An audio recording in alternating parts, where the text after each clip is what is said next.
শিৱসাগৰত বানাক্ৰান্তৰ দুৰ্দশাৰ অন্ত নাই। অসম তথা দেশৰ বিভিন্ন জনে বান সাহায্য প্ৰদান কৰিছে বন্যাৰ্থক। এতিয়া বিশেষকৈ বানাক্ৰান্তৰ প্ৰয়োজন ঘৰ পুনৰ নিৰ্মাণ আৰু পশুখাদ্য।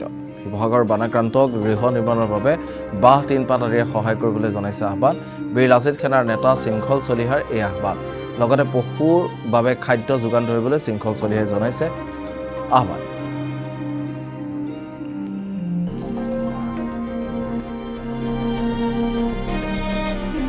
কথা বতৰাবোৰ স্পষ্ট, এতিয়া ৰাজনীতি নহ'ব, ৰাজনীতিৰ ঊৰ্ধত গৈ কাম কৰিব লাগিব। আৰু আপোনালোকৰ মাধ্যমেৰে মই অসমৰ জনগণক আমালৈ বাঁহ আৰু টিং প্ৰেৰণ কৰিবলৈ অনুৰোধ জনাইছোঁ, যাতে ঘৰবিলাক আমি বনাই দিব পাৰোঁ।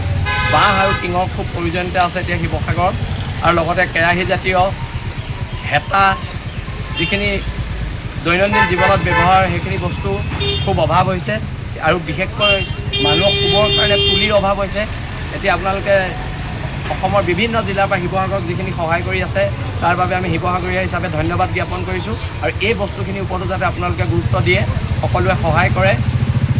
আমাৰ এই ধ্বংস হৈ যোৱা শিৱসাগৰখন যাতে আমি পুনৰ উদ্ধাৰ কৰিব পাৰোঁ, তাৰ বাবে সমূহ অসমবাসী ৰাইজৰ সহায় সহযোগিতা কামনা কৰিছোঁ।